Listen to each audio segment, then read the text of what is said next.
2 রাকাত নামাজ পড়া গুনাহ মাফের একটা উপায়। আপনার গুনাহ হয়ে গেছে, আপনি ওযু করে 2 রাকাত নামাজ সুন্দরভাবে পড়বেন। রাসূলুল্লাহ সাল্লাল্লাহু আলাইহি সাল্লাম বলেন, মা মিন আবদিন আযনাবা যামবান, কোন ব্যক্তির যদি গুনাহ হয়ে যায়, গুনাহ হয়ে যাওয়ার পর সুম্মা তাওয়াদ্দা, অতঃপর এই লোকটা ওযু করে, সুন্দরভাবে ওযু করার পর সাল্লা রাকাতাইন, 2 রাকাত নামাজ পড়ে, এই ব্যক্তি নামাজ সালাম ফিরাবে, ইল্লা গফারাল্লাহু লাহু যামবা, এই ব্যক্তির নামাজ শেষ, গুনাহ শেষ। গুনাহ মাফের আরেকটা উপায় 5 ওয়াক্ত নামাজ পড়া। সহিহ বুখারীর বর্ণনা 526 নম্বর হাদিস, এক ব্যক্তি রাসূলুল্লাহ সাল্লাল্লাহু আলাইহি সাল্লামের কাছে আসছে। আসার পর বললেন, হুজুর আমার গুনাহ হয়ে গেছে। ওই মুহূর্তে আল্লাহ সূরা হুদের 114 নম্বর আয়াত নাজিল করছে। ওই আয়াতে আল্লাহ বলেন, ওয়া আকিমিস সালাতা তারাফাইন নাহারি ওয়া যুলাফাম মিনাল লাইল, তুমি দিনের 2 প্রান্তে সালাত কায়েম করো, রাতের কিছু অংশে, এর মানে 5 ওয়াক্ত নামাজ পড়ো। ইন্নাল হাসানাতি ইউযহিবনাস সাইয়্যাত, নিশ্চয়ই পুণ্য পাপের কাজকে মিটিয়ে দেয়। এখানে পুণ্য দ্বারা 1 নম্বর উদ্দেশ্য 5 ওয়াক্ত নামাজ। চলে আসে বর্তমান পরিস্থিতি থেকে আমাদের উত্তরণের কি উপায়? 1 নম্বর উপায় ঈমানী শক্তি অর্জন করা। ঈমানী শক্তি কেন কমে যায়? নাফরমানির কারণে। নাফরমানি আমরা জানলাম অনেকগুলা প্রকার, লম্বা আলোচনা আমাদের হয়েছে। আল্লাহ আমাদেরকে নাফরমানি ছেড়ে দিয়ে ঈমানী শক্তি যেন আমরা বাড়াতে পারি, আল্লাহ তৌফিক দান করেন। ঈমানী শক্তি যদি বেড়ে যায়, সংখ্যায় যদি আমরা কম হই, ওই দলের সাথে আল্লাহর ওয়াদা আছে। সুবহানাল্লাহ। ঈমান যদি মজবুত হয়, ওই দল যদি ছোট হয়, ওই দলের সাথে আল্লাহর ওয়াদা আছে। আল্লাহ তাআলা পবিত্র কোরআনে বলেন, কাম মিন ফিআতিন কালিলাতিন গালাবাত ফিআতান কাসীরাতাম বিইজনিল্লাহ, কত ছোট দল ঈমানী শক্তির কারণে আল্লাহর হুকুমে কত বড় দলকে পরাজিত করে দিয়েছে। যারা নিয়মিত আলোচনা শুনেন, আমার আলোচনা যদি শুনে থাকেন, আমার একটা আলোচনা আছে তালুত, জালুত, দাউদ সম্পর্কে একটা আলোচনা। 2 নম্বর পারার 19 নম্বর পৃষ্ঠায় আলোচনাটা শুরু হয়েছে, 20 নম্বর পৃষ্ঠায় গিয়ে আলোচনাটা শেষ হয়েছে। সেখানে বাদশাহ তালুতের সাথে একদল ইমানদার রওনা করছে জালেম জালুতের সাথে লড়াই করার জন্য। অনেক বড় একটা দল রওনা করছে। যাইতে যাইতে তারা বিভিন্ন জায়গায় পরীক্ষা দিতে হয়েছে। ওই পরীক্ষায় সর্বশেষ ছোট্ট একটা দল টিকে আছে, মুজাহিদ বাহিনী। প্রথমে রওনা করছে বড় দল, পরীক্ষা হয়েছে, পরীক্ষায় টিকছে কটুক। তো ছোট্ট দল টিকার পর নিজেরা নিজেরা বলাবলি করতে লাগলো, এই ছোট্ট বাহিনী জালুত বাহিনীর সাথে পারবো না। তখন তাদের মধ্যে ঈমানী শক্তিতে বলিয়ান একদল বললেন, কাম মিন ফিআতিন কালিলাতিন গালাবাত ফিআতান কাসীরাতাম বিইজনিল্লাহ, পেরেশানির কিছু নাই, চিন্তার কিছু নাই। আমরা যদিও সংখ্যায় কম, তো ঈমানী শক্তির কারণে আল্লাহর হুকুমে আল্লাহ তাআলা যদি চায়, কত ছোট দল কত বড় দলকেও পরাজিত করবে।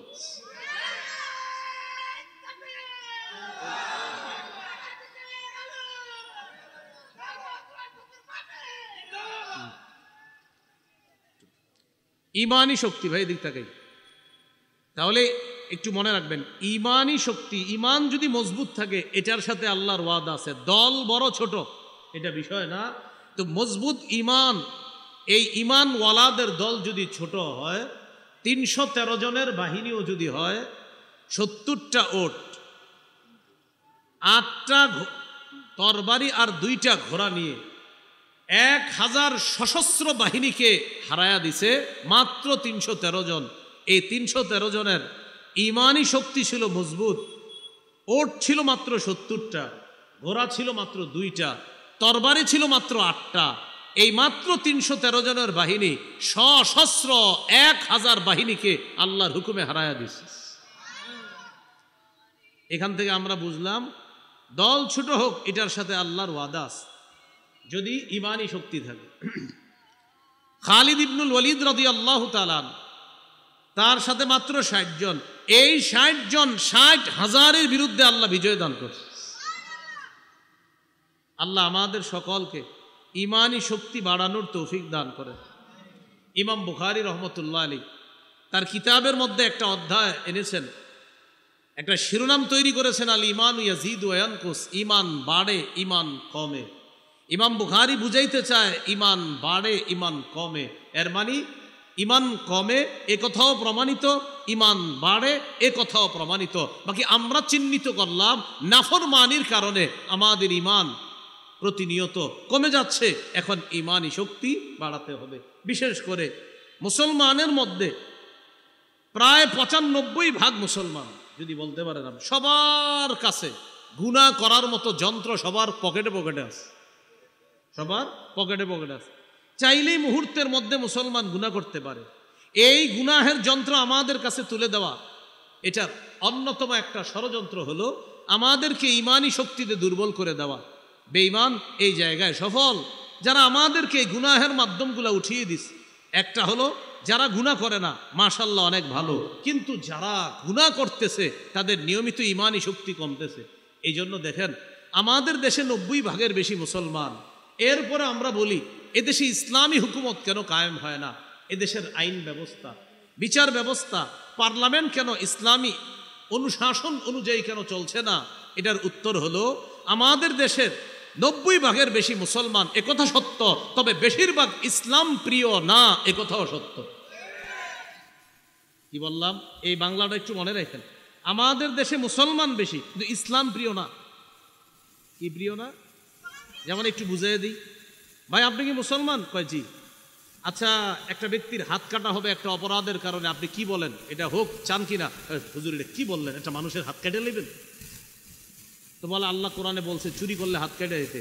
না না, হাত কাটা এটা তো ঠিক না। তাহলে আপনারা মুসলমান, এই যে আপনি ইসলাম প্রিয় না। আপনি মাত্র বললেন আপনারা আব্দুর রহমান, যে বললাম হাত কাটা হোক চুরি করলে এটা চান, বললেন কি না না একটা মানুষের হাত কেটে ফেলবে, এটা কোনো কথা? আপনি মুসলমান, ইসলাম প্রিয় না। আপনাকে বলা হলো সূরা নূরের 2 নম্বর আয়াতে আছে, বিবাহিত নারী বিবাহিত পুরুষ তারা ব্যভিচার করলে পাথর মেরে হত্যা করা হবে।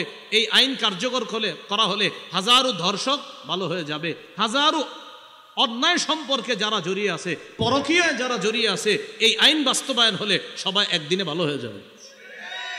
যখন বলা হলো ভাই তাদেরকে পাথর মেরে হত্যা করা হবে, এই আইন আপনি চান? আপনার নাম আব্দুর রহমান, আব্দুর রহিম, আপনি বললেন না না একটা মানুষকে মেরে ফেলা হবে, এটা কোনো কথা? এই যে আপনি মুসলমান কিন্তু আপনি ইসলাম প্রিয় না। এজন্য আমি এটা সহজে জবাব দিই, এই দেশে এত মুসলমান হুজুর, তো ইসলামী হুকুমত কেন কায়েম হচ্ছে না? ওই যে বললাম মুসলমান বেশি কিন্তু ইসলাম প্রিয় না। এইখানে আমরা যারা আছি এই সামিয়ানার নিচে, আমি যদি এখন আপনাদেরকে হাত তুলে ওয়াদাও করাই, কোরআন প্রত্যেকের হাতে দিয়েও যদি ওয়াদা করাই, বাহিরে গিয়েই ওয়াদা ভঙ্গ করবেন। আমাদের মধ্যেই খেয়ানত হবে, আমাদের মধ্যেই। যদি বলি ভাই আগামীতে আমরা যার সমর্থন করব তার সমর্থনটা আমার সাক্ষী, আমি যার সমর্থন করব তার সমর্থন করাটা আমার জন্য সুপারিশ, আমি যার সমর্থন করব এর মানে হলো আমি গরিব মানুষের প্রতিনিধিত্বের অথরিটি তাকে দান করলাম, আমি যার সমর্থন করব এর মানে আমি তার পক্ষে আমার একটা আমানত আমি রাখলাম। এই 4টা বিষয় যদি আপনাদেরকে আমি শিখাই, খাওয়াই, একদম যদি পেটেও ঢুকাইয়া দিই যে ভাই কাউকে সমর্থন করা মানে তাকে সাক্ষী দেওয়া, কাউকে সমর্থন করা মানে তার পক্ষে সুপারিশ করা, কাউকে সমর্থন করা মানে তাকে হাজারো খেটে খাওয়া মানুষের প্রতিনিধিত্বের অথরিটি প্রদান করা, কাউকে সমর্থন করা মানে আপনার একটা আমানত তার পক্ষে দেওয়া। এটা যদি হাজারো বুঝাই, বুঝানোর পর বলবেন হুজুর ঠিকই তো, আমি কোনো খারাপ মানুষের পক্ষে সাক্ষী দিব না, আমি কোনো খারাপ মানুষের পক্ষে সুপারিশ করব না, আমি কোনো খারাপ মানুষকে প্রতিনিধি বানাবো না, আমি কোনো খারাপ মানুষের পক্ষে আমার আমানত রাখবো না। এইখানে ওয়াদাও করছেন, বাহিরে যাওয়ার পর 500 টাকার কাছে সব শেষ। এতগুলা মানুষ ওয়াদা করার পরেও, মনে করেন এই যে সবগুলা মানুষ ওয়াদা করলেন, এই ওয়াদা করার পরেও আমরা দুইজন এই জায়গায় একটা নির্বাচন করি, দুইজনে, উনি এক পার্টি আমি আরেক পার্টি, কথার কথা আমি হইলাম খারাপ মানুষ, উনি হলো ভালো মানুষ, ঠিকই আপনারা আমার সমর্থন করবেন। এই জায়গায়ও আমি বললাম না মুসলমান ইসলাম প্রিয় না। আল্লাহ আমাদেরকে, আমার এই বাংলাটা খুব গবেষণা করবেন, আমরা মুসলমান ইসলাম প্রিয় না এটা গবেষণা করবেন, বালিশে মাথা লাগাবেন, আর এই কথা চিন্তা করে আগামীতে সিদ্ধান্ত নেবেন। 1 নাম্বার ইমানি শক্তি অর্জন করা আমাদের বর্তমান পরিস্থিতিতে উত্তরণের উপায়। 2 নাম্বার ইসলামে পরিপূর্ণ রূপে প্রবেশ করা। সূরা বাকারার 208 নম্বর আয়াতে আল্লাহ বলেন, ইয়া আইয়ুহাল্লাযীনা আমানু দুখুলু ফিস-সিলমি কাফা, হে ঈমানদারগণ তোমরা ইসলামে পরিপূর্ণ রূপে প্রবেশ করো। ইসলামে পরিপূর্ণ রূপে প্রবেশ করো, আল্লাহর যত বিধিবিধান আছে এগুলোর সামনে তুমি আত্মসমর্পণ করো, সারেন্ডার করো। ইসলামে পরিপূর্ণ রূপে প্রবেশ করো, আল্লাহর বিধানের সামনে তুমি সারেন্ডার করো, আত্মসমর্পণ করো। আমাদের পিতা ইব্রাহিম নবী আমাদেরকে শিখিয়ে গেছে এবং ওসিয়ত করে গেছে। সূরা বাকারা 130, 131, 132 নম্বর এই আয়াতগুলোতে আল্লাহ বলেন, ইয ক্বালা লাহু রাব্বুহু আসলিম। ইব্রাহিম নবীর রব যখন ইব্রাহিম নবীকে বললেন আপনি আত্মসমর্পণ করেন, ক্বালা আসলামতু লিরাব্বিল আলামিন।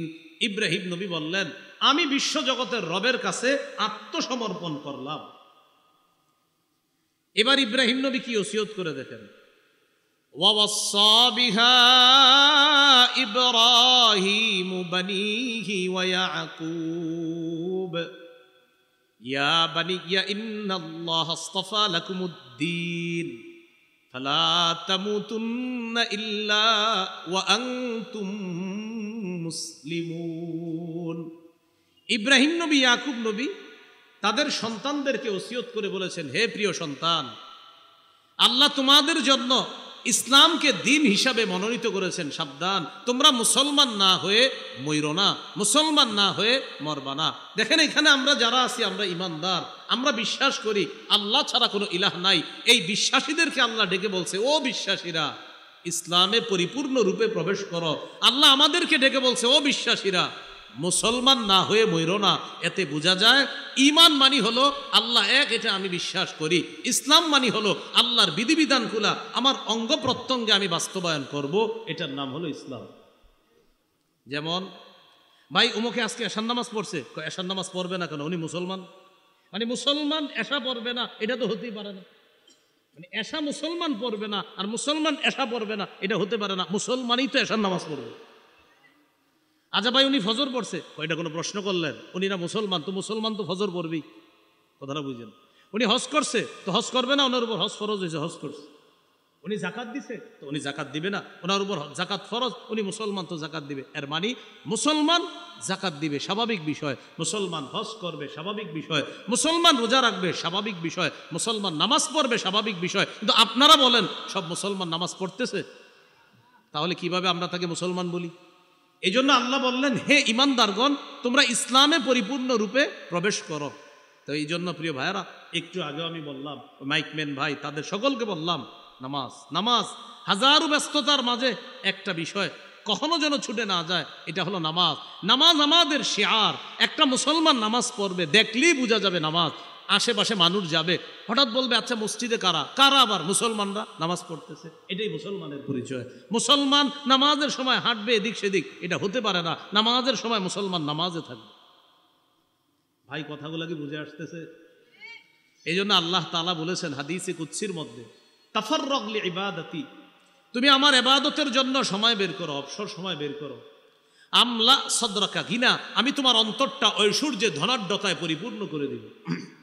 ওয়াসুদ্দা ফাকরাক, বান্দা তুমি আমার ইবাদতের জন্য সময় বের করো, আমি আল্লাহ ওয়াদা করছি তোমার দারিদ্রতা দূর করে দিব।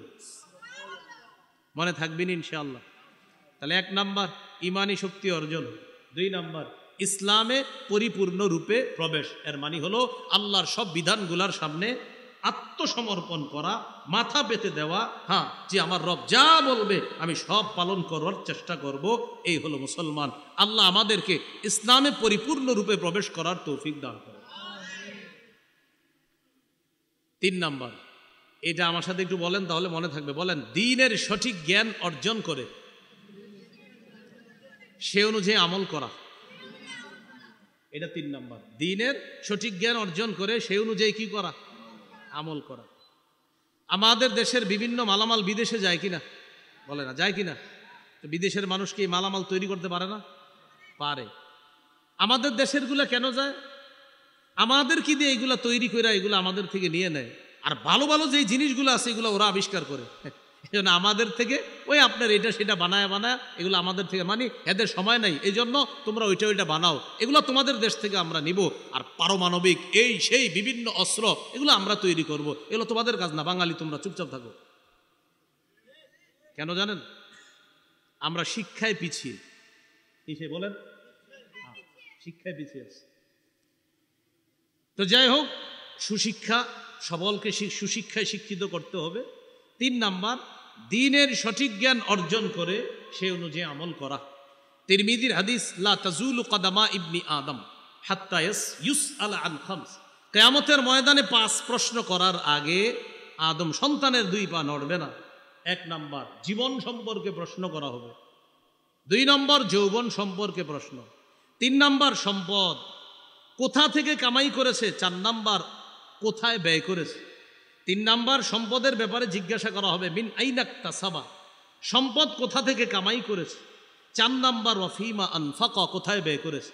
অনেক মানুষ আছে 3 নাম্বার হালাল উপার্জন করে, বাকি 4 নাম্বার হারাম খাতে ব্যয় করে। যেমন উপার্জন করছে হালাল, জুয়া খেলে। উপার্জন করছে হালাল, কিন্তু কি খেলে?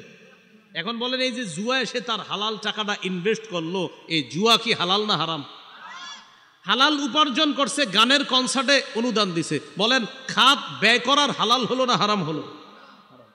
এই জন্য 3 নাম্বার হালাল খাতে আয় করা, 4 নাম্বার হালাল খাতে ব্যয় করা, সঠিক জায়গা থেকে আয় করা, 4 নাম্বার হালাল খাতে ব্যয় করা। 5 নাম্বার প্রশ্ন, বিমাদা আমিলা ফিমা আলিমা, সে যা জেনেছে জানা অনুযায়ী আমল করেছে কিনা, এই হবে প্রশ্ন, 5 নাম্বার প্রশ্ন। তাহলে 3 নাম্বার, দ্বীনের সঠিক জ্ঞান অর্জন করে সে অনুযায়ী আমল করা। দ্বীনের সঠিক জ্ঞান কি জিনিস? আমাদের এলাকা বা আপনাদের এলাকার এক ব্যক্তি 365 দিন আল্লাহকে সেজদা দেয়, তো আল্লাহকে সেজদা দেওয়া এটা দ্বীনের সঠিক জ্ঞান। আল্লাহকে সেজদা দেওয়া এটা সঠিক, আসলেই তো সঠিক। এখন উনি কি করে? বছরে একদিন চুপে চুপে লুকায় আরেক জায়গায় গিয়ে একটা সেজদা দেয়। উনি 365 দিন কাকে সেজদা দেয় বলেন? আল্লাহ। একটা সেজদা একদিন আরেক জায়গায় দিয়ে দেয়। এলাকার 2-3টা যুবক ছেলে দেখা কয়, কাকা ইন্নালিল্লাহ, আপনি এটা কি করলেন? কয়, এটা একটা আবেগ, এটা না হইলে আমার ভিতরে হিট আসে না, আবেগ কাজ করে, এই জন্য আবেগে একটা সেজদা আরেক জায়গায় দেয়। এই যে আরেক জায়গায় আবেগে সেজদাটা দেওয়া, এটা দ্বীনের সঠিক জ্ঞান হয় নাই। আল্লাহকে সেজদা দেওয়া এটা ছিল দ্বীনের সঠিক জ্ঞান। আল্লাহ ছাড়া অন্য কাউকে সেজদা দেওয়া এটা ছিল দ্বীন সম্পর্কে অজ্ঞতা। এই অজ্ঞতার কারণে তার আগের যত ইবাদত সব বরবাদ হয়ে যাবে।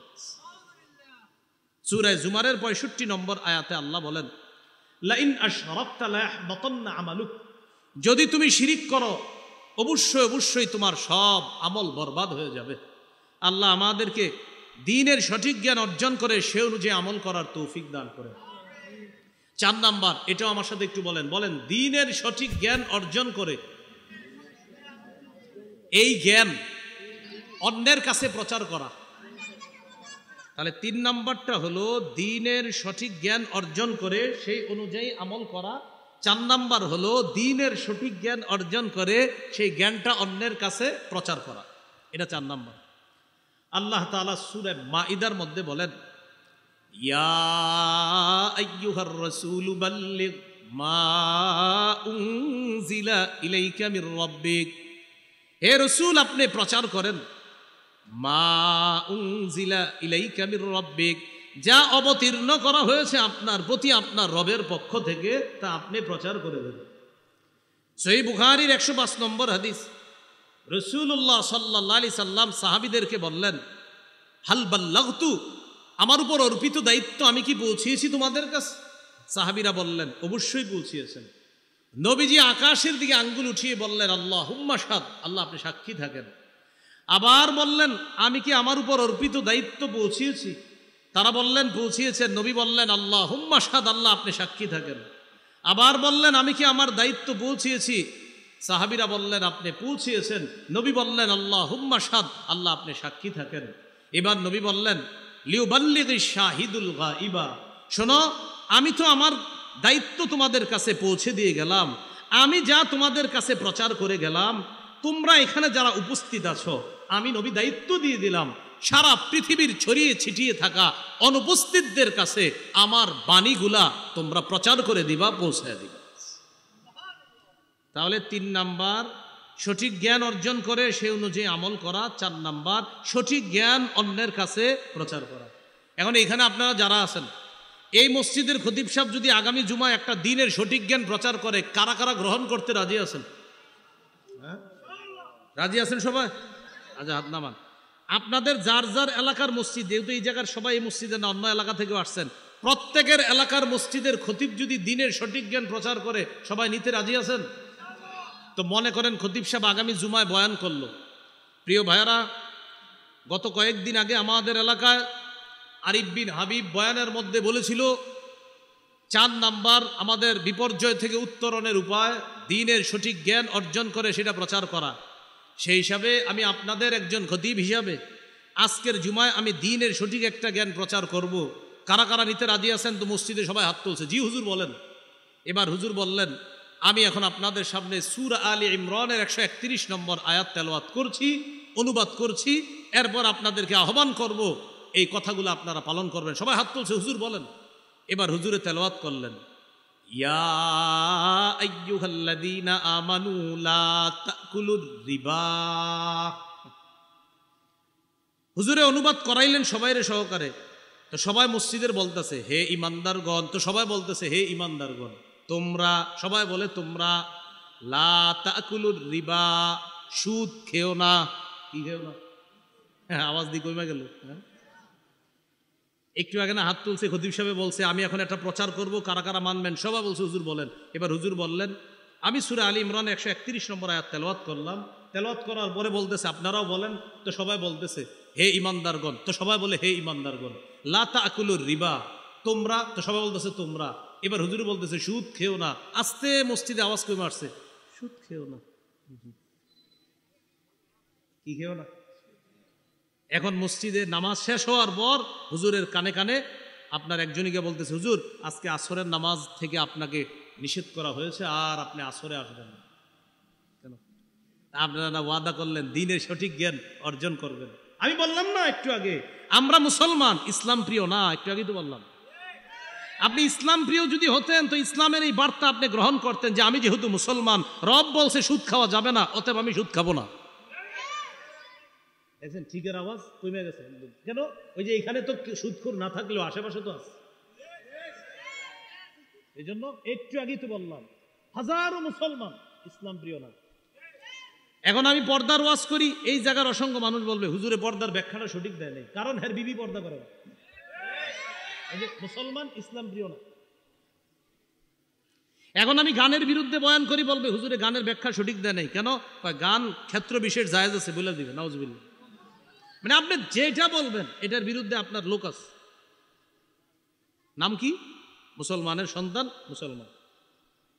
এই জন্য আপনি পরীক্ষা করে দেখবেন। আজকে আপনার ঘরে গিয়া 10 জন সদস্যরে পরীক্ষা করবেন, 10 জনের 10টা ভালো কথা বলবেন, দেখবেন প্রত্যেকেই কোনো না কোনোটা রিয়েক্ট করবে, না না আব্বা এটা হইলে ঠিক হয় না, অথচ এটা ঠিক। মানে প্রত্যেকেই বলবে এটা ঠিক না, ওইটা ঠিক না, অথচ সবগুলোই ঠিক। কি শাসক না হয় এই দোয়া করা, এগুলো আল্লাহর কাছে দোয়া করতে হবে, চাই তো। আমরা এখন বিপদগ্রস্ত, এই বিপদের সময় আল্লাহর কাছে বলতে হবে। গাজার নির্যাতিত মুসলমানদের জন্য আমরা রবের কাছে খুব কান্নাকাটি করতে হবে। সূরা নামলের 62 নম্বর আয়াতে আল্লাহ বলেন, আম্মাই ইউজিবুল মুত্তাররা ইযা দাআ, পীড়িত ব্যক্তি যখন আহ্বান করে, বলো কে সেই সত্তা তার আহ্বানে সাড়া দেয়? বলেন কে? আল্লাহ। আল্লাহর কাছে দোয়া করা, এটা হলো 5 নাম্বার। খুব বেশি দোয়া করা, সব কিছু আল্লাহর কাছে দোয়া করবেন। 1 বোতল পানি কিনবেন, কিনার আগে আল্লাহকে বলবেন, আল্লাহ আমি এখন 1 বোতল পানি কিনবো, পানিটা যেন আমার স্বাস্থ্যের জন্য উপযোগী হয়, এটা আল্লাহকে বলবেন। আবু দাউদ 1479 নম্বর হাদিস, রাসূলুল্লাহ সাল্লাল্লাহু আলাইহি সাল্লাম বলেন, আদ-দুআউ হুয়াল ইবাদা, দোয়া করাটাই ইবাদত। আল্লাহর কাছে মানুষ যত ভালো কিছু বলে, সাথে সাথে এটা ইবাদতে গণ্য হয়ে যায়। আপনি জুতার ফিতা ক্রয় করবেন, জুতার ফিতা, আল্লাহ আমি বাজারে যাচ্ছি জুতার ফিতা ক্রয় করতে, আপনার নবী বলছে ছোট থেকে ছোট যা আছে সব আপনার কাছে বলার জন্য, আমার জুতার ফিতাটা আমার জুতার জন্য যেন টেকসই হয়। আপনি রবের কাছে বললেন, তো আপনার এই বলা ইবাদতে গণ্য হয়ে গেছে। এই জন্য আল্লাহরে বেশি বেশি ডাকবেন। এই উনি যদি আমারে 5 বার ডাক দেয়, এখন 2-3 বার আস্তে ধীরে বলবো ভাই কি হয়েছে বলেন, আবার ডাক দিলে বলবো জি ভাই বলেন, আবার ডাক দিলে বলবো আচ্ছা বলেন, 4র্থবার ডাক দিলে আরে বলেন, 5ম বার ডাক দিলে বল এই কি হয়েছে বলেন, আরেকবার ডাক দিলে এত ব্যাটের কোন কথা বলেন, রাগ হয়ে যাবে। মানুষ বারবার ডাকলে রাগ হয়, আল্লাহ না ডাকলে রাগ হয়। মুখস্থ করি বলেন, মাখলুক বেশি ডাকলে রাগ করে, খালেক না ডাকলে রাগ করে। সুবহানাল্লাহ। আমার বারবার ডাকলে আমার মেজাজ খারাপ হয়, রব না ডাকলে রাগ করে, কিরে বান্দা আমারে ডাকোস না কেন? মান লাম ইয়াসআলিল্লাহ ইয়াগদাব আলাইহি, রাসূলুল্লাহ সাল্লাল্লাহু আলাইহি সাল্লাম বলেন যে আল্লাহর কাছে চায় না, আল্লাহ তার সাথে রাগ করে, আর মানুষের কাছে চাইলে মানুষ রাগ করে। ভিক্ষুক একবার দুইবার স্যার দেন দেন দেন, এখন রাগ করে, এই কতবার দিব, রাগ হয়ে যায়। রব না চাইলে রাগ করে। সুবহানাল্লাহ। তাহলে আমাদের রব কত মায়ার, কত দয়ার। তাহলে বলেন তো এবার কত বেশি চাওয়া দরকার, কারণ তিনি খুশি হয়। তাহলে 5 নাম্বার উত্তরণের উপায়, বেশি বেশি আল্লাহর কাছে চাওয়া, দোয়া করা।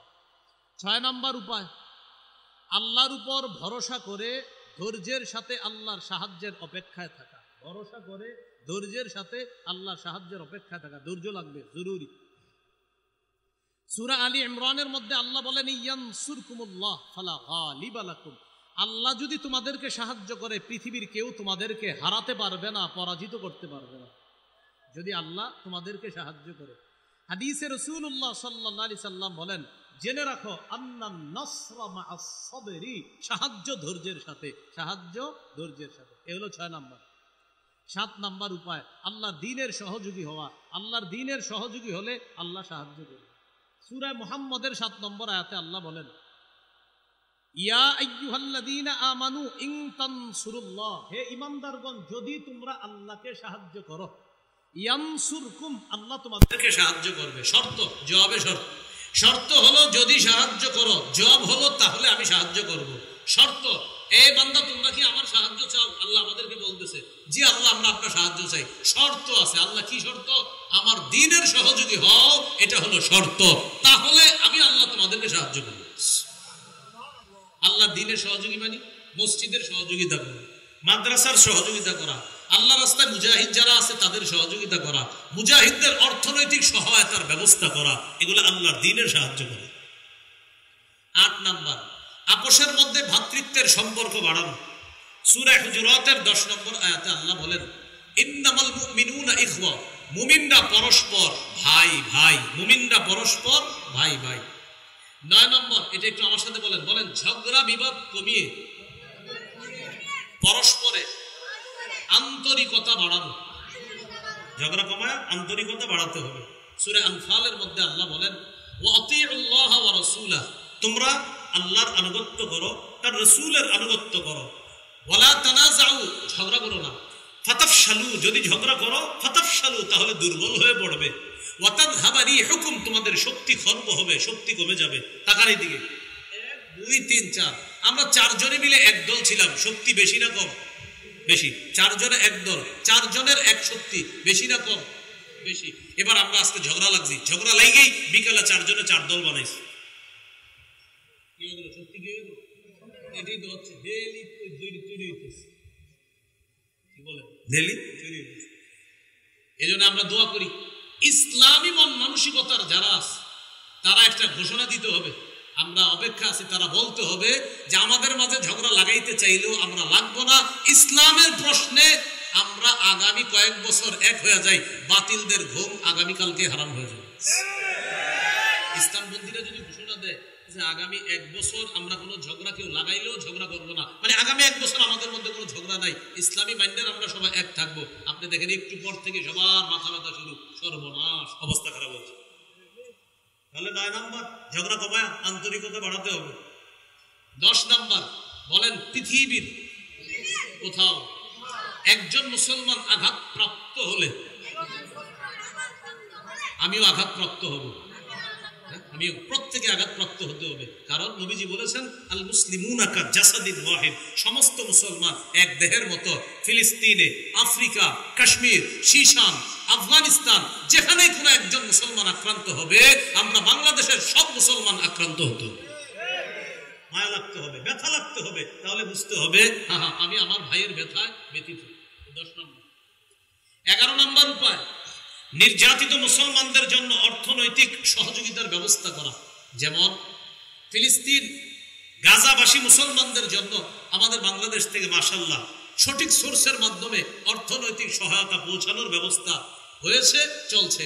আপনারাও স্থানীয় ওলামায়ে কেরাম, এই ইমাম পরিষদ আছে, তাদের সাহায্য নিয়ে আমাদের ঢাকার ওলামায়ে কেরাম যারা আছে, প্রথমে স্থানীয় আলেমদের সহযোগিতা নেবেন, তাদের মাধ্যমে সঠিক সোর্সের মাধ্যমে আমরা বাংলাদেশ থেকে অর্থনৈতিক সহায়তা ফিলিস্তিন পাঠানোর চেষ্টা করব, এবং সেটা এই বিজয়নগর থেকেও যেতে হবে। বলেন ইনশাআল্লাহ। 12 নম্বর, জুলুমের বিরুদ্ধে বজ্র আওয়াজ তুলতে হবে সদা সর্বদা। সূরা হুদের 113 নম্বর আয়াতে আল্লাহ বলেন, ওয়ালা তারকানু ইলাল্লাযীনা যালামু ফাতামাসসাকুমুন নার, তোমরা জালেমদের প্রতি অনুরক্ত হও না, ঝুঁকে পড়ো না, তাহলে আগুন তোমাদেরকে স্পর্শ করবে। এই আয়াতের ব্যাখ্যায় আল্লামা তাকি উসমানী হাফিজাহুল্লাহ লিখেছেন, যেটা লিখেছেন সেটা আমার সাথেও বলেন জালেমদের 2-4টি ভালো কাজ দেখে তার হাজারো জুলুম ভুলে যাওয়া যাবে না। জালেমের 2-4টা ভালো কাজ দেখে তার হাজারো জুলুম ভুলে যাওয়া যাবে না, এবং তাকে প্রশংসার বন্যায় ভাসিয়ে দেওয়া যাবে না। 2-4টা ভালো কাজ খালি বললেন, ভাই উমুকে যা করছে আপনারাও বলবেন যা জুলুম করছে এটা দেখে। তাহলে 2-4টা ভালো কাজের কারণে তার অসংখ্য জুলুম এটা ভুলে যাওয়া যাবে না, জুলুমের বিরুদ্ধে প্রতিবাদ করতে হবে। 13, মুমিন বিলাসী জীবন বর্জন করতে হবে। আমাদের বিপর্যয় থেকে বাঁচার 13 নম্বর উপায়, বিলাসী জীবন ছাড়তে হবে। বিলাসী মুমিনকে দেখলেই মনে হতে হবে মুমিন ব্যস্ত। ব্যস্ত মানে ভাই ব্যস্ত, তো ভাই নামাজে যাচ্ছি, ভাই ব্যস্ত, মাদ্রাসায় যাচ্ছি, ভাই ব্যস্ত, দিনী কাজে যাইতেছি, ভাই ব্যস্ত নাকি, একজনের দাওয়াত দিতে যাইতেছি নামাজের। মুমিনকে দেখলেই মনে হবে সে কোনো না কোনো আল্লাহর কাজে ব্যস্ত আছে, সে বিলাসী হবে না মুমিন। তিরমিজির হাদিস 2320 নম্বর হাদিস, রাসূলুল্লাহ সাল্লাল্লাহু আলাইহি সাল্লাম বলেন, লাউ কানাতিদ দুনিয়া তা'দিলু ইনদাল্লাহি জানাহা বাউদা মা সাকা কাফিরান মিনহা শারবাতা মাইন, এই পৃথিবীর মূল্য যদি আল্লাহর কাছে একটা মাছির ডানা পরিমাণ হতো, এই পৃথিবীর কোন কাফেরকে আল্লাহ এক ঢোক পানি পান করতে দিতেন না। এজন্য দুনিয়ায় বিলাসিতা কাফেরদের, মুমিনদের না। আল্লাহ আমাদেরকে হেফাজত করেন। কত নাম্বার গেল? 13। 14 নাম্বারটা জোরে বলেন আমার সাথে, বলেন অধিকার আদায়ের লড়াই অব্যাহত রাখা। মুসলমানদের অধিকার আদায়ের লড়াইয়ের নাম পবিত্র জিহাদ। বলেন তো কি? এই জিহাদ বর্জন করা যাবে না, এটা অব্যাহত রাখতে হবে। এই জন্য জিহাদের নিয়ত প্রত্যেকের থাকতে হবে। মাতা ওয়ালাম ইয়াকযুব, কোন মুসলমান যদি মারা যায় আর সে জিহাদ করলো না, আওলাম ইহাদ্দিস বিনাফসিহি, অথবা জিহাদের সংকল্প রাখে নাই, মাতা আলা শুবাতিন মিনান নিফাক, সে মুনাফিকি, এক ধরনের মুনাফিকিতে মৃত্যুবরণ করলো। জিহাদের নিয়ত প্রতিটি মুসলমানের থাকতে হবে। এ হলো 14 নাম্বার।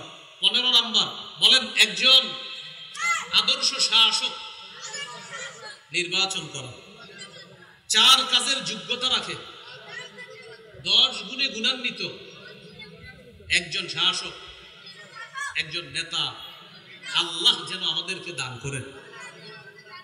এখানে আদর্শ শাসক লাগবে। 4 কাজের যোগ্যতা সূরা হজের 41 নম্বর আয়াতে আছে, আল্লাযীনা ইম্মাক্কানাহুম ফিল আরদ আকামুস সালাহ ওয়া আতাউয যাকাত ওয়া আমারু বিল মা'রুফ ওয়া নাহাউ আনিল মুনকার।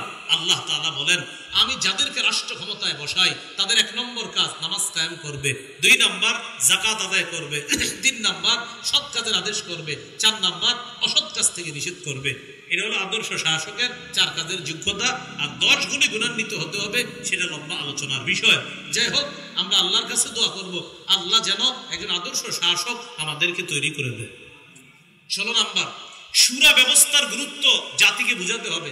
এটা খতিব সাহেবদের দায়িত্ব। স্থানীয় ওলামা হযরত যারা আছি, এই ইমাম পরিষদের যারা আছি, আমরা মসজিদে মসজিদে জাতিকে মাশওয়ারা বা শুরা, পরামর্শ ভিত্তিক সমাজ ব্যবস্থার কি উপকারিতা, এটা জাতিকে বুঝাইতে হবে। এটা ফিরিয়ে আনতে হবে। আবার আমরা সবাই নিজের নিজের মতো কাজ করে ফেলি, এই জন্য ভুল হয় বেশি। এই জন্য পরামর্শ ভিত্তিক কাজ করতে হবে। পরামর্শ ভিত্তিক কাজ হলে এটাতে ফায়দা, এটাতে বরকত হয়। এটা হলো 16 নাম্বার। 17 নাম্বার সর্বশেষ, বলেন শত্রু মনে করতে হবে। শত্রুকে বন্ধু ভাবা যাবে না। শত্রুকে কি ভাবা যাবে না?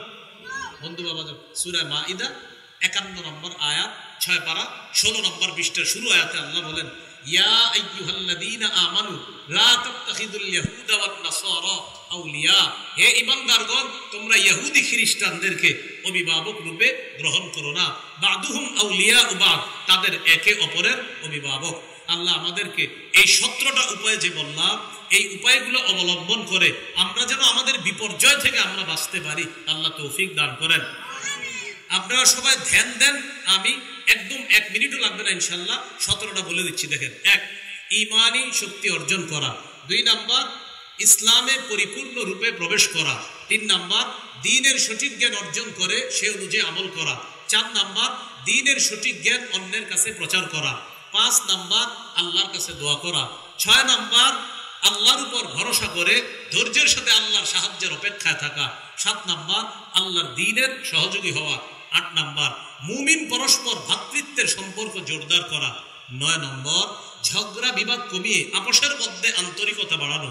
10 নম্বর, পৃথিবীর কোথাও একজন মুসলমান আক্রান্ত হলে আমরা সবাই আক্রান্ত হওয়া। 11 নম্বর, আমার নির্যাতিত মুসলমান ভাইদের জন্য অর্থনৈতিক সহায়তার ব্যবস্থা করা। 12 নম্বর, জুলুমের বিরুদ্ধে বজ্র আওয়াজ ওঠানো। 13 নম্বর, মুমিন বিলাসী জীবন বর্জন করা। 14 নম্বর, মুমিন অধিকার আদায়ের লড়াই অব্যাহত রাখা, এটা হলো জিহাদ। 15 নম্বর, একজন আদর্শ শাসক আল্লাহর কাছ থেকে চেয়ে নেওয়া। 16 নম্বর, শুরা ব্যবস্থার গুরুত্ব জাতিকে বোঝানোর চেষ্টা করা। 17 নম্বর, শত্রুকে শত্রু মনে করা, বন্ধু মনে না করা। এই কারণগুলো আমরা মনে রেখে আমরা যেন ইসলামের জয় জয়কার অবস্থার জন্য আমরা প্রত্যেকেই চেষ্টা করতে পারি, আল্লাহ তৌফিক দান করেন। আমরা কেউ কোনো হযবরল অবস্থা সৃষ্টি করব না। আশরাফি ভাই চলে এসেছেন, কথা বলবে, আমরা ধৈর্যের সাথে বসে কথাগুলো শোনার চেষ্টা করব। আমরা কেউ ধৈর্যচ্যুত হব না, মেহেরবানি করে উঠাউঠি করবো না। আল্লাহর রাস্তায় আপনারা বসে যান। আসসালামু আলাইকুম।